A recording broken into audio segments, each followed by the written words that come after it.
you for having me this evening. Hopefully you'll get some value during this presentation. So yeah, let's go ahead and get started. So my name is Tiffany. I'm from Texas, actually. And I'm going to talk to you about my tech journey and then also being a backend engineer. Beyond that, I'm also a YouTuber. So if you're interested and want to see more videos from me, whatever, you can find my YouTube channel by that. Tiff Always Fly. You can find me there. I'm also on Instagram or Twitter. So any of those mediums, if you want to contact me, that's where you can find me. So let's get started. So just a quick overview, what we'll be talking about this evening. So basically, you're going to talk about how I started in tech, coding bootcamp journey, onto a first coding job, and then actually working as an engineer, and a little bit about being a little diversity in tech. So let's get started. So growing up, I pretty much enjoyed tech, and I was always fooling around with computers. And when I first found out about computers, I was super excited and went home, told my parents about it, and they were like, you know, they got me a computer. So I was fortunate enough to have that. And then I kind of just stuck with it. I didn't know everything that the computer could do, but you know, I was there. Eventually, I went to school at Texas A&M University of Commerce. And then there I started as a business management major. So my parents own their own company. So I thought, you know, I'll be taking over the family business. So why not do business management? But as I started to get more involved in school, I started to get more knowledge of other things within, you know, college and even what my career could potentially be. So I learned about coding. So during this time, I literally was in an organization with another girl or lady, and she was sitting next to me and she was messing around with the website, and I asked her what she was doing, and she told me it was coding and she was updating the website and everything. And I thought that was really exciting. So up until that point, I didn't realize that you could actually create the things that belong on the internet. It seems obvious now, but at that time, I didn't make the connection, but I was excited to learn more about it. And so that summer, I ended up taking a C++ course. And honestly, I loved it. The first hello world was the most awesome thing to me to see on that screen. And so I was really excited about it. And I changed my major to management information systems, which was exciting, and starting that journey and kind of doing that. So if you're not familiar with management information systems, it's basically computer science and business classes together. So at that point, I was already had a whole bunch of business classes. And so I was like, okay, give me some computer science stuff. So that was about 2008, 2009 when I changed my major and started learning about web development. And, you know, that journey was a difficult one. And it's also when I learned that, you know, this isn't going to be easy. So up until that point, things seemed to be, you know, relatively not easy, but they seemed to be going pretty smoothly for me. And then I did some computer science stuff and I'm like, whoa, what's going on? So it was kind of frustrating, but it was also a good way to kind of get me out of my comfort zone.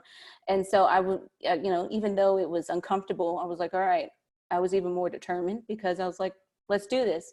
Some classes I didn't like at all. And one, I think I almost failed, but you know, we made it, you know, kept going, kept persevering, and, you know, eventually was able to graduate college with an MIS degree. And of course, you know, after college, I'm thinking, you know, get a job, right? That'll be the easiest thing to do in the world. And of course, that was not the case. So after graduation, there was lots of uncertainty. This is a brief timeline of what happened within the, you know, the last, I don't know, going forward, it was like 3 or 4 years that happened after graduation. So there's a lot of uncertainty. So getting out there in the job field and really talking to recruiters. And at that point, I'll say this, all I had was experience that I had learned from school. So it was like group projects and stuff like that. And I quickly learned that they didn't care. And it kind of hurt my feelings a little bit. So it was a lot of like, you know, picking myself up and trying to figure out how I could make tech happen for me. How could I get this job that I wanted? Because literally all I wanted to do was build and create things with code. That's all I wanted to do. So of course the journey started, and the first job I got, it was, I think, a database administrator job, but it had nothing to do with like SQL except just copying information from the web and putting it in their database, which, you know, going through the motions, I'm like, should we even be doing that? So I don't even know. But at the time I was like, okay, this is what we're doing. I went ahead with it, but eventually I got laid off from that job, and I was not sad about it. I was super excited, not really excited that I didn't have a job, but I was like, oh great, now I can start this tech journey that I've been trying to start that seemed like it forever ago. But it was all good because I used that time to, you know, try to kind of refocus and kind of get back out there and do everything that I can to get another job, and hopefully within the tech space. So what I ended up doing is I ended up getting a job in, too far. I ended up getting a job. I did get a job, correct grammar. And I worked at a life insurance company. So I was there and I hated it. So here we are again, having a job and not liking it. But I decided to make the best of it. I tried to get other positions from there, but again, nothing was really happening for me. So I was like, you know what? This job is what it is for right now. So while I was there, I was like, you know what? I have a lot of time on my hands. And so I started to search the internet, look for web development stuff. And at this point, it's like 2014 or so. And I'm in my cubicle, just like trying to find tools and different sort of things that could help me learn and help me grow. So I found about Codecademy, and then also Team Treehouse, and then Solo Learn. So during my lunch break, during my just regular breaks, I would be going to those websites and learning. And, you know, I was excited about it. And I thought to myself, if only I could just do this full time and learn, I could really gain more knowledge. Because at this point I realized, you know, the knowledge that I got in college wasn't enough to really get me where I needed to be. So I was like, okay, let me learn, let me try to grow, let me try to see if I can get better and pursue this tech journey that I've been trying to be on for the last 5 years or so. So with that, I decided to go to a coding bootcamp. And coding bootcamp was really tough. And honestly, to be quite frank, I was not trying to go to a coding bootcamp at first. I heard people talk about, you know, coding boot camps, and I was like, that sounds like a very large commitment. And, you know, I don't know if I could do that. So after much learning and much debating, I was like, well, you know what? Why not try? Because I said, you know, what are the other options? You know, I could learn by myself, but I feel like this is not as accelerated as I needed it to be, or as I wanted it to be, rather. And so the coding bootcamp. So I went to Coding Dojo. And if you're not familiar, Coding Dojo teaches you 3 coding languages in 3 months. It's a full-time program. For that, you have to also not work while you're doing it. They encourage you not to work while you're in that program. So I decided to quit the job at the life insurance company that I was at for 3 years at that point. And I decided to go to Coding Bootcamp. So there, as you can see, I learned a few things, and I was excited about the journey though. The coding languages we learned were PHP, and then we learned JavaScript, and as well as Ruby on Rails. So they don't offer PHP anymore. They substituted that with Python, but I was very excited about the PHP portion because a lot of the work I did in college, well, not all of it, but most of it was the things that I enjoyed surrounded PHP and MySql. And so I was very excited about those things, and the opportunity to do that and learn it in a formatted way like this was exciting. So I kind of had this whole, don't give up.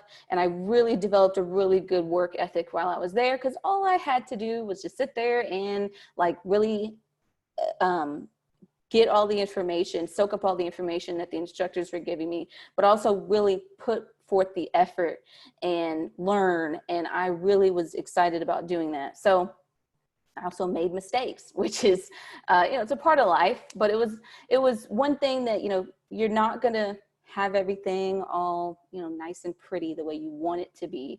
And so it was kind of getting out of that mindset that things had to be perfect or they had to go well, and just knowing that it was okay to make mistakes in the position or in the place that I was at.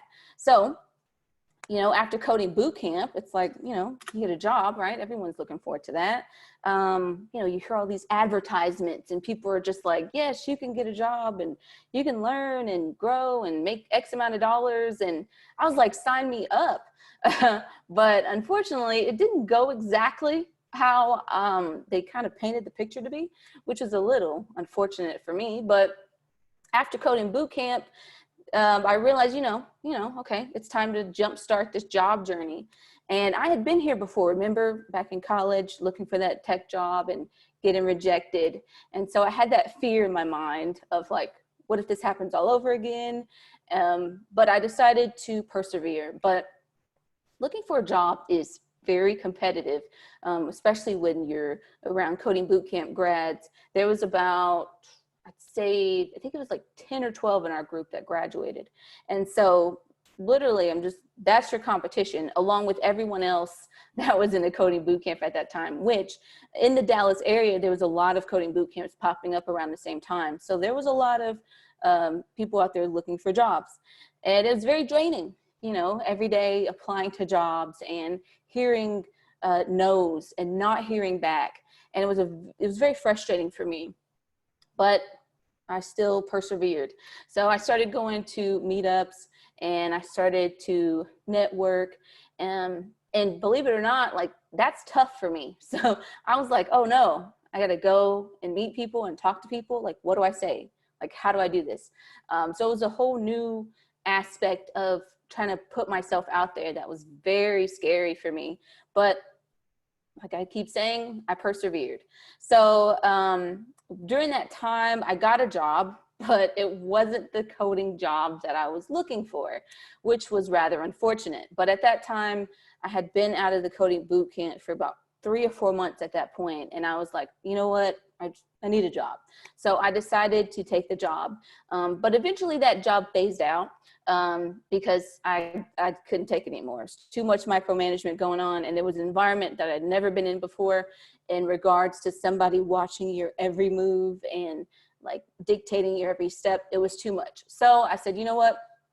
There's got to be something else. So through networking, I found out about another local company to me. And basically they went into school districts locally and taught kids how to code. So they had like an hour out of the kids' schedule, and then we'd go in there and teach kids how to code during that time period for them that they had computer class.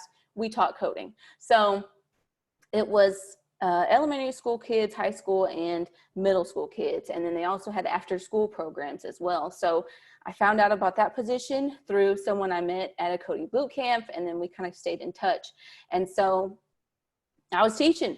I never taught in my life, but I was like, hey, let's try this out. Let's do this. Let's see how this works. And I ended up enjoying it for the most part. I was able to kind of make my own schedule around being in class, and I was in charge of coming up with what we were teaching the kids. A lot of it for the smaller children was just, little programs that were online that we would have them sign on to, and then they would kind of go and make little fun things and stuff like that. And they really enjoyed it for the most part. And then of course, for the older kids, we taught them HTML and CSS. So, of course, the bare basics. And so it was an interesting journey. And that same time I was teaching, I was also a teaching assistant at a coding boot camp. It wasn't the one I graduated at, it was a different one, but I was teaching there. And for those who may not know, if you're not familiar with the boot camp, how that works, usually you have teaching assistants and then you have an instructor. And so that's kind of how the setup was. And then we also had another cohort that was happening at the same time, and they had teaching assistants and instructors. So basically I was around those people 3 days a week, every week for 6 months. So those were the people that I kind of started to get to know and everything. But I taught kids during the day and I taught adults at nighttime, and I enjoyed it. I enjoyed having the experience of just being in coding. This is the first time that I'm actually being able to immerse myself. But you know, opportunity came up and I was able to get my first coding job. So this happened in about 2017. I was able to, in the summer, I was able to get my first coding job. I was excited. I was very excited. And it was a absolute milestone for me to be able to finally get to the point where I can call myself a web developer. So it was great. I had a real team, real project. I'm over here just, you know, making things happen, you know, really, it was bigger in my mind than it really was, but it was exciting nonetheless. So to be fair, I got this job 1 year after I graduated coding bootcamp. So, you know, going back to the whole, you know, you'll get a job after 3 months of this. And I'm like, yeah, well, you know, eventually it does happen. But my story is a little different. But nonetheless, I was excited about it. So at this job, this was not a tech company by any means. They were a property management company. So, you know, tech was kind of like, they weren't thinking about that forefront. They were thinking about property forefront. So there wasn't a large team. So the team consisted of 1 senior web developer and 1 database developer, and then myself, web developer 1. So that was me. But I was excited. And to be honest, the interview went pretty well. I literally met with the senior web developer and his boss. And, you know, we just had a conversation about what I had been doing, and they were really excited that I had taught before. So they thought that meant, you know what you're doing because you could teach others, which they're not wrong. You know, it's a big part of teaching is learning stuff so that you could tell other people about it. But during that time at that job, we were using an old version of Cold Fusion. So Cold Fusion is a framework, and it's by Adobe. And I believe they're still updating that framework, but we were using a very old version of it at that time. And I didn't know anything about Cold Fusion, but I was ready to learn. I was excited about it. In addition to that, we were using jQuery and then some JavaScript as well. But the whole website was built on a template. And this template was, from what I was told, it was kind of just selected by somebody, you know, several years ago. And they said, this is the template that we're going to use. And, you know, people would just kept building off of it. So there wasn't any documentation about it or anything like that. It was just, you know, maybe this would work. I don't know. So there's a lot of that happening. But nonetheless, I was like, you know what? I'm here. It's exciting. This is my first look into what a real team is like. But there was some interesting things. So when I got there, they were not using any kind of version control. So no GitHub, no Bitbucket. They weren't using that. They were literally just, you know, kind of pushing code up live into master. And I was like, what? What are we doing? This is not what I learned. So if you're familiar at all, you typically, when you're coding, you code on your own branch, and you do the work on your own branch, and then you know, get that code reviewed, and then you push it up to master, and master is what becomes live. And so for them to be going straight to master was very scary. And so we all decided, hey, you know, now that there's another person on the team, which was me, we should probably do some more version control stuff. So we were able to do that. And I was very excited that I was able to kind of have some insight there. So it was finally one thing that I didn't need a whole bunch of help with because I had already had knowledge about it. And then also I had my first big project. So I had a video on here, but it wasn't playing, so I had to take the video out. So I will show you a visual representation of kind of what that project entailed. So imagine, if you will, the pile of clothes sitting over here, and then the boxes on the left side of your screen. And so imagine that you want to pick up an item of clothing and place it in a box, depending on kind of what special features that you want to categorize them by. So that was pretty much my project. So I was literally clicking on things. We wanted to create an organizational tool, I should say that. So we wanted to create an organizational tool so where people can like click and drag items and put them in their respective columns that they wanted to be in, and then save this information. So, you know, it seems now all the things that are out there, it's easier said than done. But back then with the resources that we had and kind of like where we were at in that moment as far as code was concerned, it was a little bit more meticulous. So it involved me doing a lot of jQuery and like clicking and dragging, like on click, do this, move this, save this. So it was a lot of that stuff going on. So at that point, it was exciting to be able to do that. But it was also kind of like, man, is there no other way to do this? But at the time, it was the furthest thing from my mind. And I was just like ready to be, you know, immersed in what was ahead of me. So here I am at my job. At this point, I'd been at this job for like 6 months. And then, of course, because, you know, that's life, I got laid off again. So I was a little disappointed, but nonetheless, I was like, you know what? It's okay.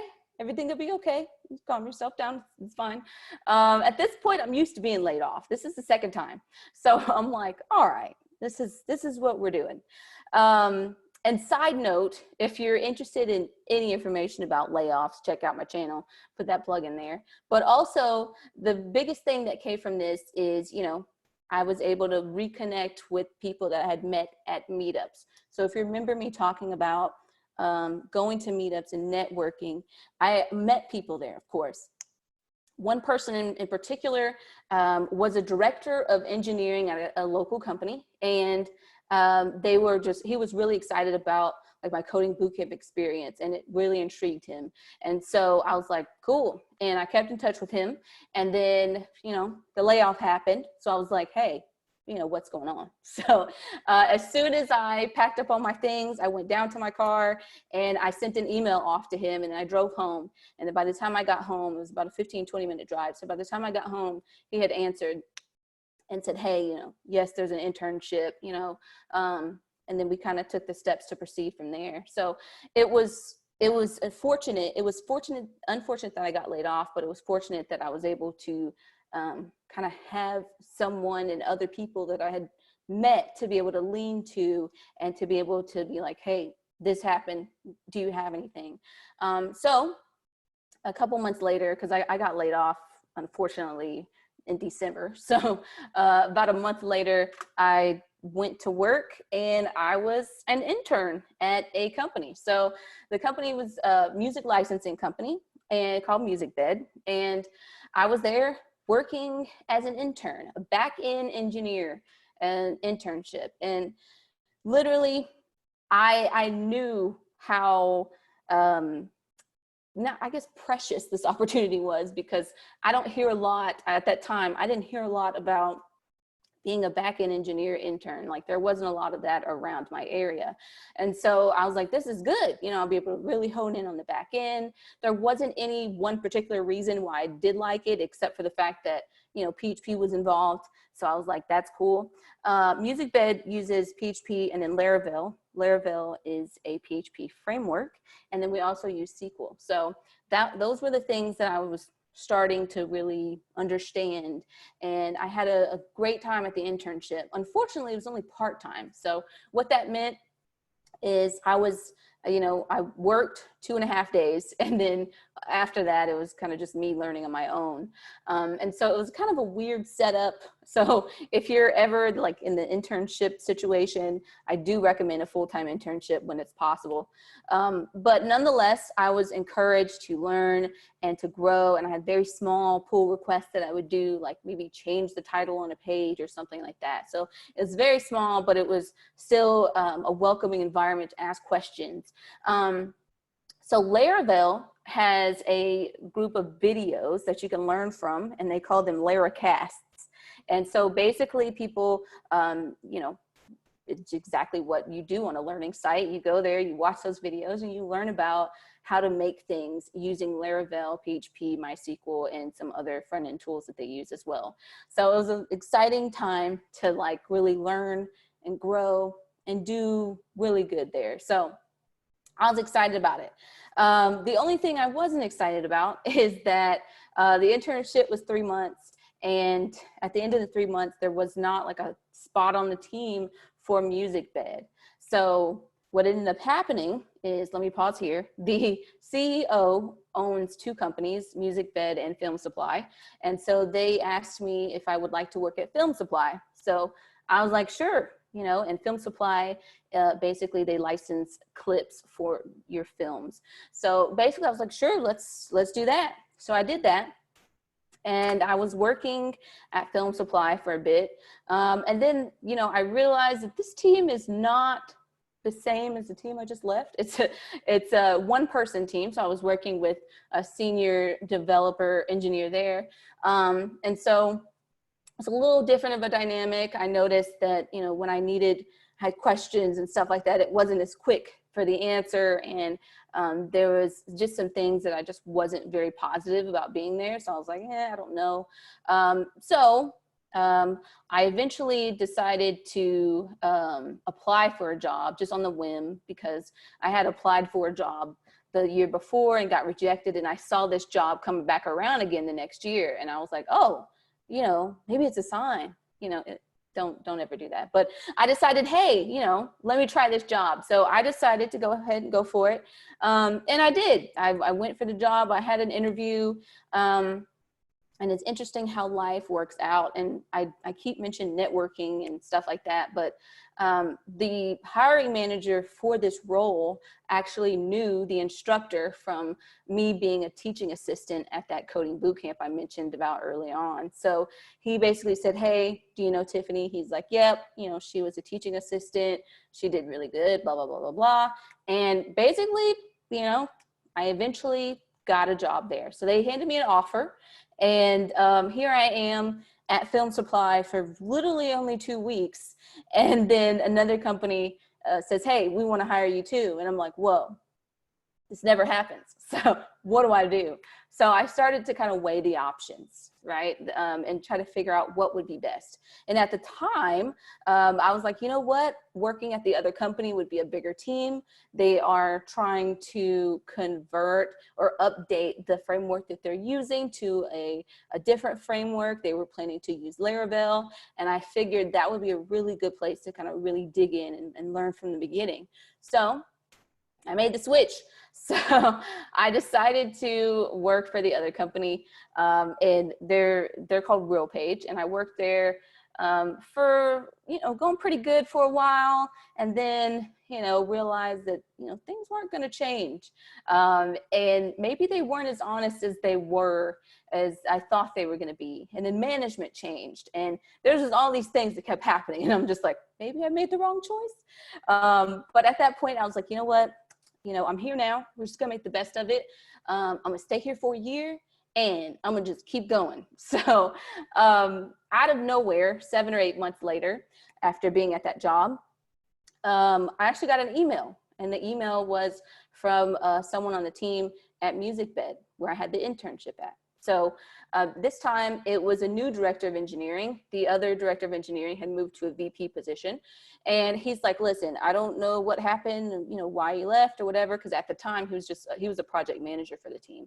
But he's like, I don't know exactly what happened, but you know, if you're interested, we'd love to have you come back as a full-time backend engineer. And I was like, whoa.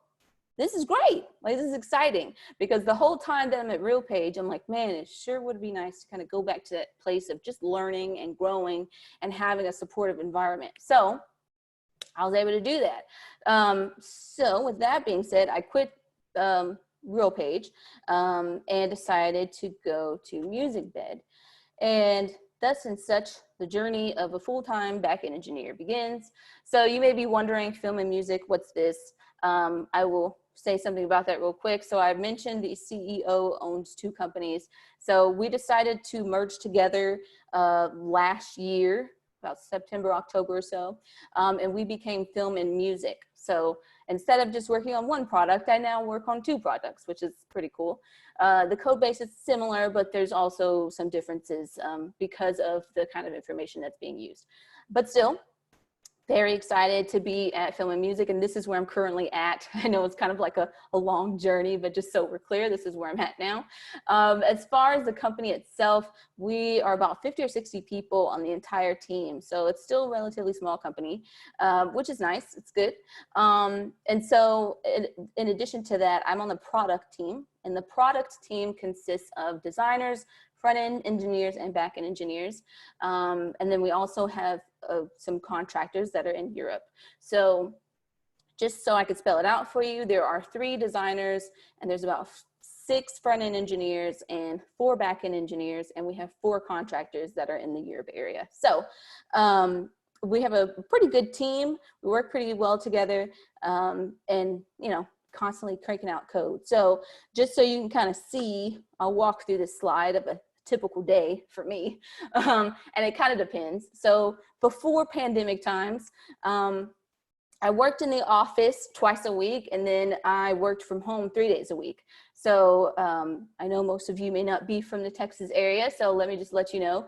The office itself is about an hour and a half away from where I live. So with traffic, so that's one way. So, you know, that's kind of what the explanation of having like a part-time situation was, just to make it easier. And this had happened way before I got there, but I was able to take advantage of it because of kind of how things panned out. So as you can see in the top left corner, there's traffic. So that's normally what it's like when I'm going into the office, lots of traffic. But once I get there, I do check email. So a lot of the email I get, it's not email from people or anything like that. A lot of the email is from the server. So if people go to our website and they make a request, like they fill out a form and they make a request, and maybe something went wrong during that request and information did not get saved as it should have got saved, then we typically will get an email for that, and it'll say, hey, something's wrong. You know, so if it's an important email, like an important issue that happened rather, we pay attention to those more. There's emails in there that, you know, we get consistently, but those errors are not as important as the ones that we need to get to right away. So beyond that, you'll see someone writing notes on, you know, pen and paper, real old school stuff. I like to take notes. I usually don't use pen and paper, but either way, you know, whatever's around, I go for it. Whiteboard, you know, keyboard, whatever's there. I take notes basically at the end of the day as well, to kind of remind myself where I'm at. So usually I'll go through those notes and see where I need to get started, you know, see if there's anything in there that could be relevant to like what's happening, and if there's anything that I need to pay more attention to, that sort of thing. So also next to that, in the right corner here in the top, you'll see some pair programming happening. So me and my team lead get together once or twice a week or so as needed to pair program. So if I'm working on something that's really, you know, I can't figure out how to do it, or I'm stuck, and it's around the time that we're supposed to be pair programming, or maybe I just need to hop on for a few minutes and talk out some stuff, I do that throughout the week as well.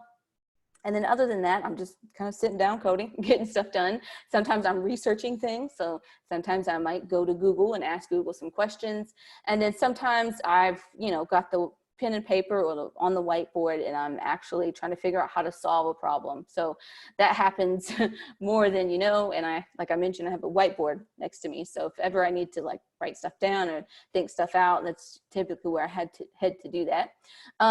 But I would like to mention that we kind of have 2 parts of our website. So we have an admin portion where our internal employees, our users, are actually going in and, you know, doing things for our customers. And then we also have an API, which is, you know, all the data for the back end of the product website.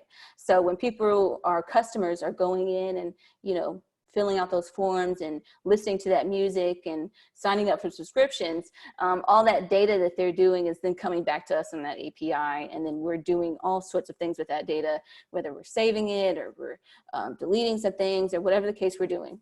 So usually how our process works is we work in a project management tool called AHA. And basically in there is where we like to keep all of our communication with all of our internal people, so we can figure it, like the sales team, the marketing team, all those people are in there.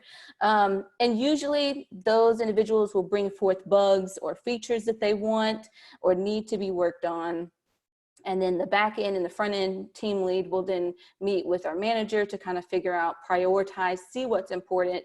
And then we then get assigned bugs and features to work on. So I usually, check AHA daily, multiple times to see what's going on in there. And that's also where, if I have a question about something, if I'm unsure from like sales team, I normally go in there and ping one of them, and then they'll answer when they see it, and turnaround time is pretty quickly. So that's also a plus. So, imagine, being there for a while, I've learned a few things. So a lot of it has been information that I picked up on and people have taught me. So here it is. So I learned to learn from my coworkers. So that was a hard one for me because I always wanted to do things myself and like get things done. And like, I can do this, but at the same time, it's like, I need help. So that's been something I constantly have to like tug myself at to kind of keep focus on, is ask other people around you. They've been here longer than you. They know what to do and they know a better path if you don't. Also utilizing online resources. I mentioned about Laracast, our website, that website where you can go and watch videos, but beyond that, there's documentation. And then also if you're into like social media, there's also places you can go look for hashtags and communicate with people on there as well. A big thing that I've really figured out that I need to do often is review all PRs that come through. So if you're using version control at your company, which you should be, whether it's GitHub or Bitbucket or whichever one you're using, I would review all the pull requests that come through there, just so you have an idea of what's going on throughout the company. So me mainly focusing on back end, I really don't have any insight to what front end is doing unless, it's mentioned in a meeting or something like that. But if I really want to get down and understand what's happening, then I can, pull up GitHub and go through some PRs. And usually if I have questions about the back end stuff, I normally go in and kind of ask those questions, or, just really just study the code and figure out what's going on. It's also good to go back and look at the work that you've done. So I interned at Musicbed, like I said, and it was, about a year or so ago or longer. And so sometimes I'll go back and like, man, look how far I've grown. So it's really important to go back and see those things. And then also, remember that all projects aren't created equal. And what I mean by that is, some may be better than others. You might be doing a project that maybe you don't like, or maybe that's not exciting for you. But at the end of the day, you're still supposed to get in and learn and grow and just put forth your best ability to that. So I'll pause here and tell you kind of a quick story about a project I was working on. So last year, my boss told me about a project about integrating our application with Salesforce. And what that meant was, all the information within our application, we wanted to be able to send some of that information over to Salesforce. Specifically at that point, we wanted to migrate over users and organizations. And so, I'm freaking out. I literally had been on the team at that time. Like I had just rejoined the team after a couple months, and I was just like, whoa, you want me to do what? And it was a huge undertaking, and it was very intimidating, but I was like, you know what, let's do this. Let's figure this out. And so we kind of just took it step by step. So it was literally kind of going in and figuring out like, how are we going to do this? How are we going to make this happen? And we had something similar. We have other integrations within our application. So it's kind of like following along with those, seeing what's going on, and how can we apply that same concept or similar concept to Salesforce. And if you don't know anything about Salesforce, their documentation is horrible. It's very confusing. And there's just a lot going on there. So it's not always the easiest thing to kind of look at and pick apart. And you have to really get in there and figure stuff out. So we kind of figured out what's the best way to do that, to have that application work within our application. And so we did that stuff, and then it was the matter of like coding it and make it happen. So I spent about a couple months or so just researching, and then also starting the process of, migrating our users and then our organization data. And so it was a big process. It was scary. But at the same time, I was happy that, you know, the team trusted me enough to be able to hand me to do something like that, because that's not always the case. So I was fortunate for that to happen, and it was exciting. But, you know, a few more months in, you know, Salesforce started to get a little draining for me. And it was just all I ever did. And it was very exhausting. So at that point, it's one of those things where I'm like, you know what, this is a little much. It's a lot. It's a lot going on here. And don't get me wrong, you know, thanks for the opportunity of working on this project. But are there other things that I could work on every now and again within our application that I could do in conjunction with doing Salesforce? So we kind of was able to do that, and I was able to get some more Musicbed work in as well. So I was able to figure out more about our application, because, you know, at that point, you know, I had the internship, but it's not like I was doing like super, you know, great things and big projects and stuff while I had the internship. So it was a really good time for me to just kind of step back and really learn the application. And so that's kind of what I did. So I would encourage you that if you're in a situation where maybe things are a little bit too much, and maybe things are a little stressful, and maybe you're taking on a lot of work, and, you know, don't put yourself in a position where you're too stressed out, or you're too exhausted, or you're not getting what you need from that project at that time. So it's important that you communicate that with your team, and, you know, hopefully they absorb that, and they're able to kind of pivot you and kind of get you in a spot to where you are excited and happy and learning and growing. So I'll move on from that, but always ask questions as well. And I also have a list of some questions I ask. So normally when I'm coding something and I'm stuck and I'm like, oh no, like, what do I do now? I try to put a little bit more time into it and see, try a few things, figure out what's working, what's not working. Maybe I could try a different approach here, and that sort of thing. But when it comes time to present that to somebody and you're like, hey, I need help, you can't just say, okay, you know, help me. You know, ideally you would want to have an overview of what has been done, so, and what you accomplished, so that they can accurately help you and accurately have your questions answered. So I usually use this formula, and I try to say, okay, what problem do I want to solve?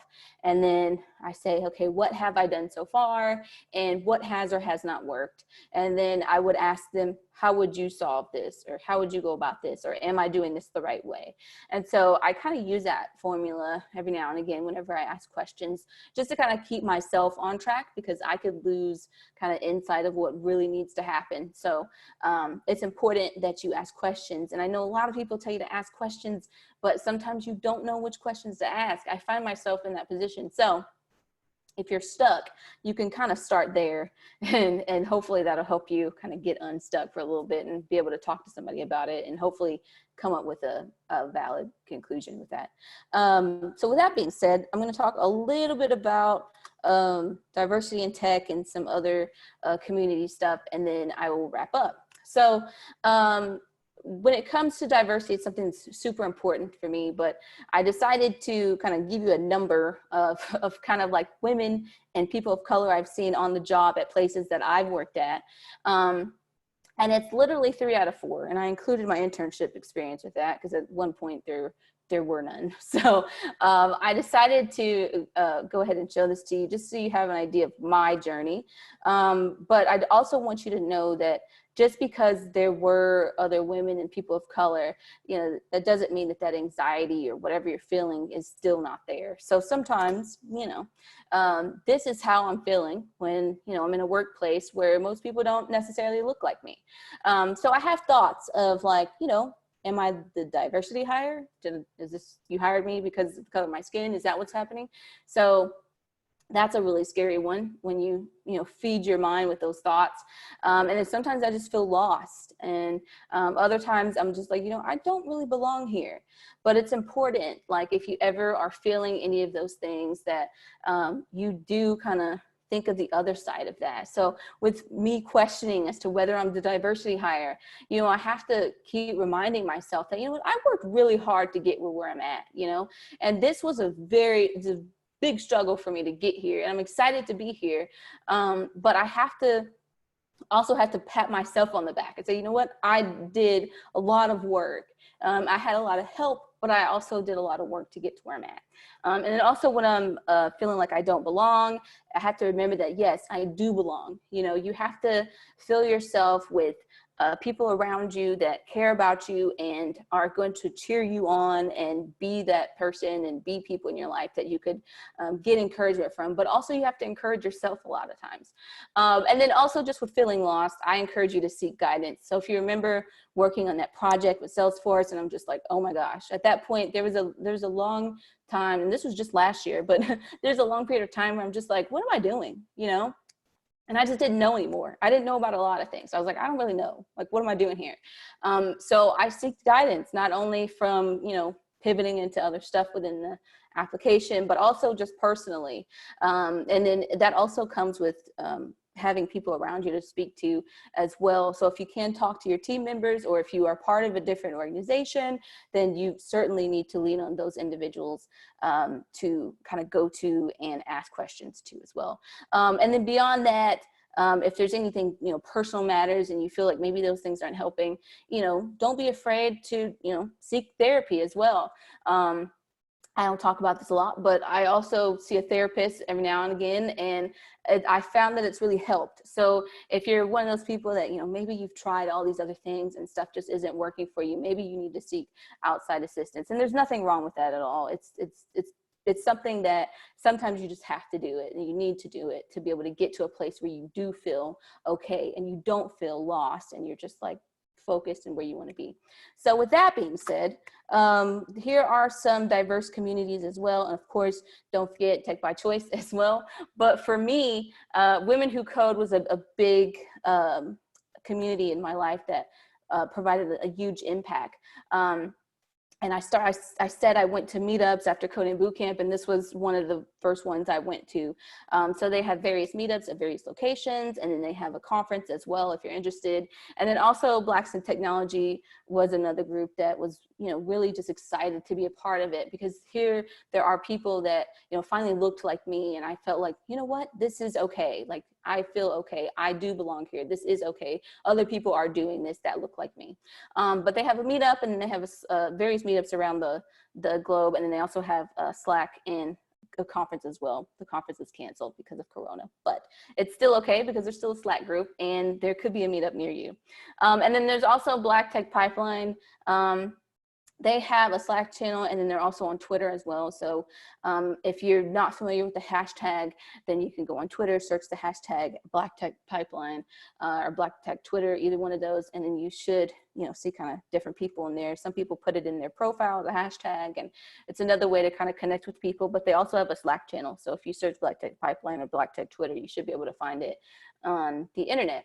And then there's also Code Newbie. Code Newbie was one of the first ones that I kind of started out with beyond Women Who Code. On Code Newbie, I was on Twitter, and I found out about hashtag Code Newbie. So if you're not familiar with that, of course, go to Twitter, you know, do the hashtag Code Newbie.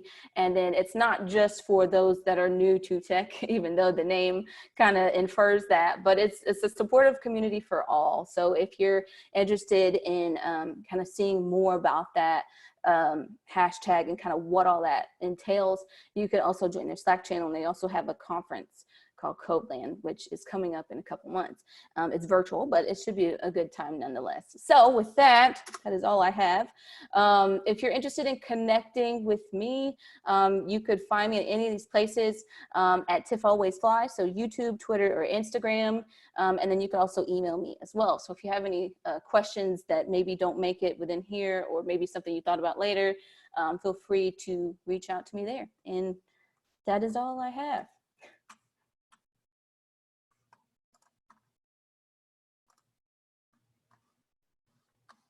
Hello, this is Ebony with Tech by Choice. So do you have any questions for Tiffany? If you do, please put them in the chat box, or if you have access to the question Q&A box, you can type them there. But if it's easier for you, you can type it in the chat box.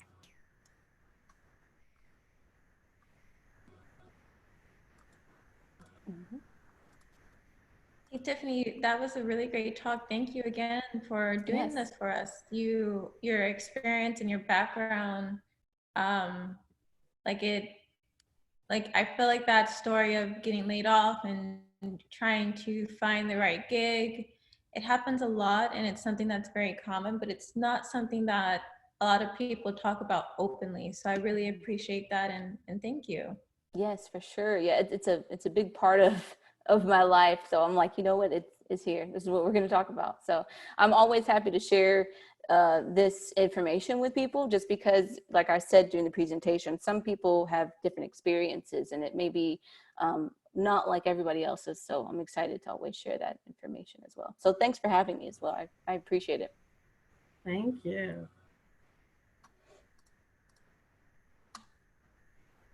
It looks like we have a question from Nicole. The question states, do you feel any bias from coworkers or colleagues from traditional bootcamp, from traditional computer science backgrounds? I actually don't. So our team is pretty unique in that a lot of us, we just kind of learned on our own, or we learned through kind of just experience. So I haven't really felt like, oh no, I don't, maybe have your experience and maybe I don't feel as like I know as much as you do. I never really felt that. Other jobs that I've had, I really haven't had that either. There have been people that have certainly had computer science degrees, but I never felt like maybe they got better, maybe they had better experiences or picked for better projects. I never thought about that. I was always just trying to focus on doing the best work that I could do. Yep. Thank you. Mm-hmm. Yeah, we have a few more minutes. If anyone else has any questions in the chat.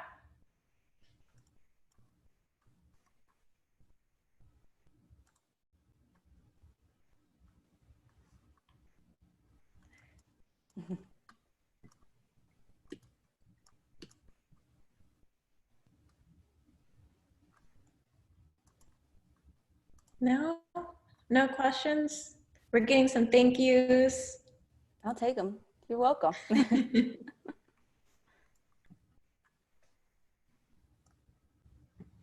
For sure. It looks like, okay, so we do have one question and it reads, what got you interested in coding? Yeah, so a lot of that came from back when I was in college, and I was able to kind of see a friend of mine working on a website, and I just was like, whoa, what are you doing? And so having that conversation and kind of understanding like what that meant, it was really exciting for me. And like I said in the beginning, I was really excited about tech in general. So being able to actually go in the space where I could kind of get a better experience there was something that was exciting for me. So it kind of came as just like really just like curiosity, and then being like, oh, this is really great. So stumble upon it.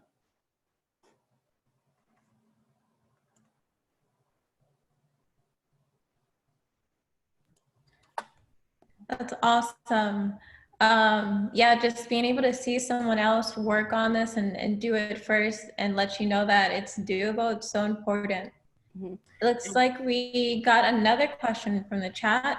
It reads, what language do you recommend learning first for those that want to get into backend development? So I don't have a specific recommendation, but I would say kind of check out what's out there. So there's certainly, you can do backend development with JavaScript, you can do Python, you can do PHP, you can do Ruby on Rails. There's a lot of languages out there. So I just recommend kind of researching what's out there first, and then kind of seeing what speaks to you. But if you're just looking for a straight up answer, just start with JavaScript and go from there.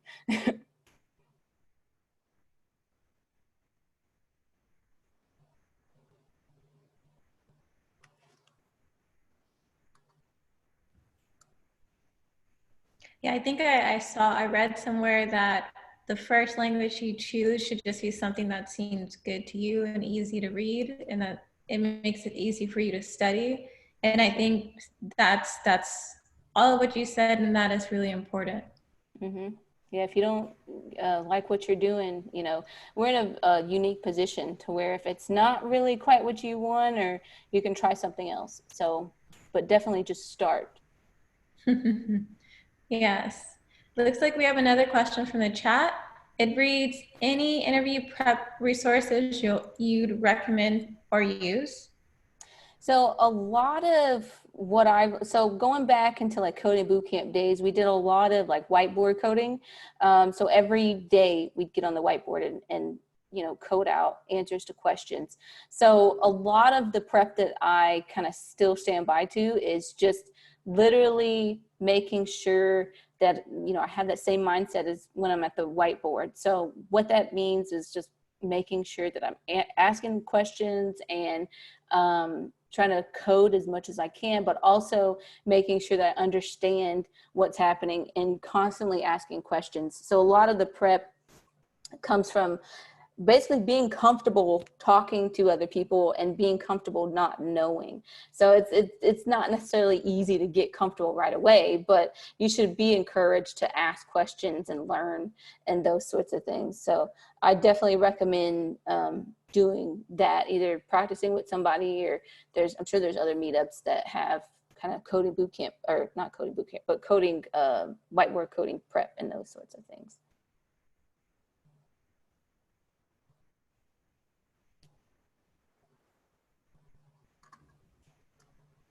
Yeah, interview prep is something that I'm starting to realize you should always be like fresh on. Mm-hmm. For sure. And those are some really great tips, especially the meetup one. That's something I haven't used before, but definitely will try in the future. Mm-hmm.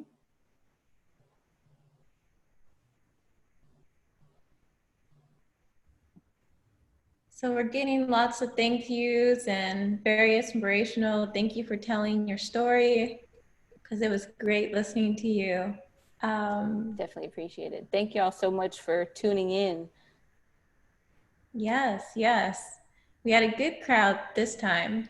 Um, yeah, so just one more call for questions, and feel free to enter them in the chat or the Q&A.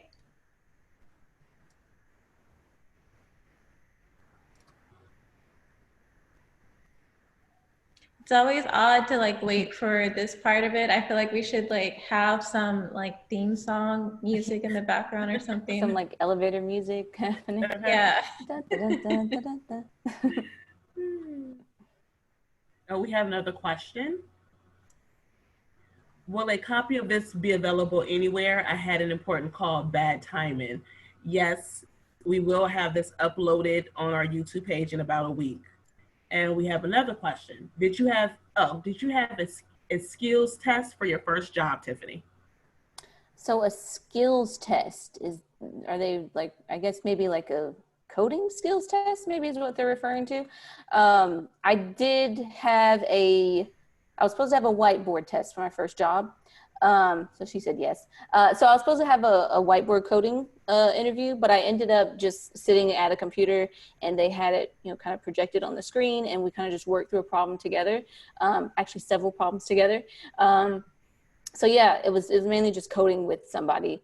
And that's been my experience in most of the interviews I've had, is just me working with people, or whether it be me on the whiteboard or me at a computer. Mostly it's me on a whiteboard, coding and answering those questions. So I will say this, I've had interviews where, you know, I didn't do too well in the whiteboard coding portion of it. And I literally thought that maybe I wasn't going to get the job, but I ended up getting a job where I did not finish it. And I just kept asking questions, and they really helped me out. And I think that in the end, that's what it's about. Like, they want you to communicate with them. That's part of what you'll be doing, is having that communication with them. And I think they just want to make sure that that communication line is open, and that they can depend on you to open up and speak out when you don't know something. So it's very important about it.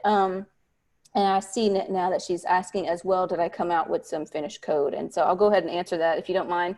And then basically I had one of them, it was not finished at all. And then I had a couple of others where I had a little bit started on it, and then I was either ran out of time or whatever it was. I had a very interesting one at one point. They wanted me to whiteboard code HTML and CSS. And that was odd because I had never had anybody wanted me to whiteboard that before. So that was interesting.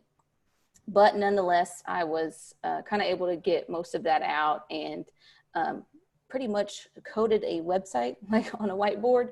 It wasn't an entire website. It was like a header and like some list items or something like that. So that one was able to get completed relatively well. And we have another question. Would it be possible to mention how to find you on social media, your handles? Yeah, so let me put that up here. I'm at Tiff Always Fly. So it kind of, I started that at a young age and it just kind of kept with it because I was like, hey, it's there. So, so on YouTube, Twitter, or Instagram, if you search any of, if you search Tiff Always Fly there, you can find me. And like I said, if you later on you have questions, whatever, please feel free to reach out to me, and my email is down there as well. So. And if for any reason anyone didn't get it or didn't get the right at or anything like that, we will add all of this information to the follow-up email, so you'll get a copy of that as well.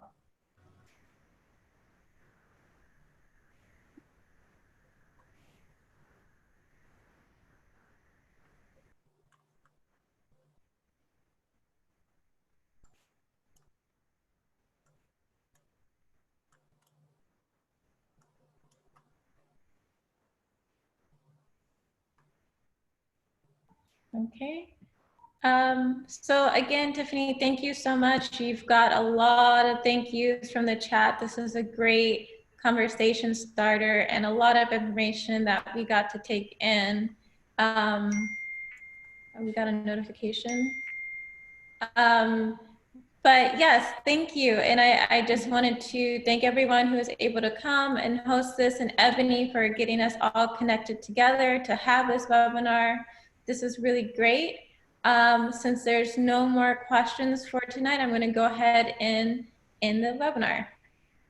Thank you all. Thanks, you Tiffany. so much for having me. Yes, thank you so much for having me. Thank you. Thank you.